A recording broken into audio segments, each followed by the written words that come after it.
Assalamualaikum warahmatullahi wabarakatuh. Hari ini saya nak buat ulasan perlawanan di antara Sabah versus Kelantan United dalam round of 16 Piala FA 2023, yang mana Sabah menang 2-0 hasil jaringan daripada Badrul Bahtiar dan juga Stuart Wilkin. Badrul Bahtiar masih berbisa selepas menunjukkan performan yang baik pada game yang lepas. Game ni pun dia teruskan performan yang bagus lah.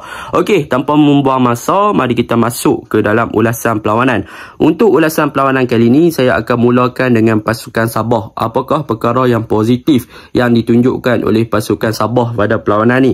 Perkara positif yang pertama yang ditunjukkan oleh pasukan Sabah pada perlawanan ni adalah mengenai mereka punya corak permainan yang consistently meningkat dari game by game dengan penggunaan dua striker di hadapan. Kalau kita lihat kepada penggunaan formation atas kertas, Sabah lebih kepada formation 3-4-3 lah, berbanding dengan pasukan Kelantan United yang boleh dikatakan agak bermain bagus tetapi mereka punya attacking gagal untuk sudahkan peluang-peluang yang ada, dan gerakan serangan mereka boleh dikatakan mudah dipatahkan oleh barisan pertahanan pasukan Sabah. Jadi perkara positif yang pertama untuk pasukan Sabah, kalau kita lihat mereka punya corak menyerang adalah daripada segi penggunaan di bahagian kanan, iaitu combination play yang ditunjukkan oleh Sadir dan juga Rizal Ghazali yang telah memberikan ancaman yang sangat banyak kepada pasukan Kelantan United. Yang mana kalau kita lihat penggunaan Sadir dan juga Rizal Ghazali ni adalah lebih kepada penggunaan combination play yang membentuk kepada inverted winger dan juga lebih kepada offensive wingback, yang mana Rizal Ghazali akan naik untuk hold the touchline dan Sadir Ramzani akan masuk ke bahagian tengah di half space untuk membentuk winger. Dan yang mana kalau kita lihat combination play antara kedua-dua player ni menunjukkan chemistry yang baik dan mereka beberapa kali berjaya untuk exploit bahagian kanan pasukan untuk exploit melalui serangan di bahagian kanan pasukan Sabah dan juga untuk penetrate kawasan bahagian kiri pasukan Kelantan United lah. Dan benda ni bermula dengan sangat positif, yang mana banyak gerakan-gerakan yang dilakukan oleh mereka berdua berjaya mencipta kepada gerakan yang hampir menjaringkan gol. Tetapi cuma sayangnya gerakan-gerakan tersebut berakhir dengan crossing Rizal yang kurang menjadilah. Tetapi setelah sekian lama mencuba membentuk combination play di bahagian kanan ni, akhirnya Rizal Ghazali berjaya untuk melakukan satu crossing tepat kepada Badrul Bahtiar untuk menjaringkan gol pertama. So perkara positifnya di bahagian kanan ni memang gerakan kedua-dua player ni menunjukkan chemistry yang bagus dan sukar dihalang. So Rizal akan cover up bahagian wide area, Sadir Ramzani masuk ke bahagian tengah di right half space dan membolehkan Rizal untuk hold the touchline. So mereka akan cuba melakukan crossing ke dalam D box bagi mencari Darren Lock ataupun bagi mencari Badrul Bahtiar yang bertindak sebagai second striker. So benda tu positif lah di bahagian kanan. Dan kalau kita lihat di bahagian kiri pula, mereka akan menyerang dengan penggunaan Ko, yang mana Ko ni lebih kepada penggunaan dia seorang sahaja sebagai offensive wingback, yang mana dia akan digunakan pakai sebagai orang untuk cover up bahagian kiri, sama ada secara bertahan ataupun secara menyerang. Cumanya dalam fasa menyerang memang Ko akan bertindak dengan lebih ofensif untuk cover up bahagian wide area. Cumanya apa yang kurang di bahagian kiri pasukan Sabah ni adalah Ko kurang mendapat support seperti mana Sadir mendapat support daripada Rizal Ghazali. Kita dah tahu Ko bermain sebagai left wing back, jadi sepatutnya ada seorang winger yang berada di hadapan Ko. Tetapi nak buat macam mana, sebab Badrul Bahtiar dan juga Darren Lock, Badrul lebih kepada more to central dan Darren Lock pun lebih kepada more to central, jadi tak ada orang yang nak backup Ko, maka Ko lebih kepada isolated dan berada berkesorangan di bahagian kiri. Jadi banyak gerakan-gerakan yang dilakukan oleh Ko boleh dikatakan bersendirian, tetapi disebabkan individual skill yang bagus dan juga crossing yang on point, Ko berjaya untuk menjalankan tugas tersebut untuk menjadi wingback yang ofensif tanpa ada bantuan yang banyak daripada bahagian tengah ataupun attacking, membolehkan bahagian kiri pasukan Sabah juga bertindak dengan cemerlang. Dan hasilnya Ko ada satu setup ataupun satu assist kepada Stuart Wilkin untuk menjaringkan gol kedua bagi pasukan Sabah FC. Jadi kedua-dua bahagian pasukan Sabah ni kedua-duanya hidup, cumanya daripada segi supporting play dan juga daripada segi mereka punya corak menyerang adalah sedikit berbeza. Sebab Sabah bermain dengan dua striker, jadi boleh dikatakan bahagian kanan lebih dominan sebab mereka lebih stabil dan juga lebih bagus daripada segi combination play serta supporting play yang bagus daripada pemain-pemain di bahagian kanan, berbanding bahagian kiri lebih kepada technical individu dan juga lebih kepada penggunaan seorang player ofensif sahaja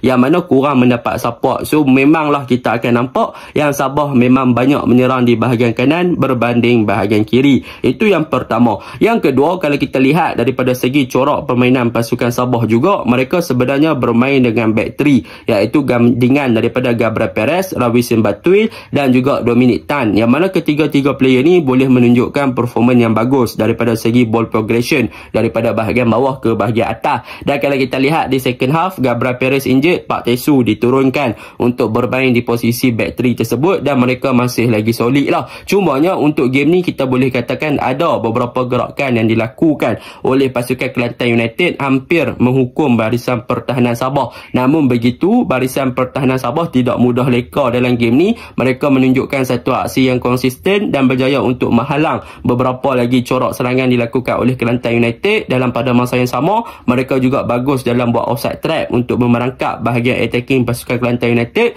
dan mereka punya reaction toward the ball pun bagus. So boleh bagi pujian lah kepada back 3 pasukan Sabah FC ni. Ketika mereka di counter ataupun diserang, mereka masih lagi boleh bertahan dengan baik. Cumanya kalau mereka boleh perbaiki daripada segi transisi, terutamanya dari menyerang ke bertahan untuk membentuk balik back 5 dengan lebih bagus, maka mungkin Sabah akan ada protection dan juga backline yang lebih solid sekiranya back 5 mereka terbentuk dengan lebih cepat ketika berada dalam out of position ataupun mereka kehilangan bola. Sebab dalam in position, ketika dalam fasa bertahan ke menyerang, mereka dah bagus sebab mereka punya wingback akan naik lebih ofensif, mereka akan memberi supporting play yang bagus. Cumanya ketika out of position, ketika transisi dari menyerang ke bertahan, mereka perlu perbaiki sedikit lah. Dan untuk bahagian tengah pasukan Sabah, Telmo dan juga Pak Tesu, bagi saya game ni kedua-dua player tidaklah melakukan, orang kata apa, tidaklah memberi satu orang kata apa, ancaman ataupun memberi satu performance yang boleh kita katakan wow ataupun big factor ataupun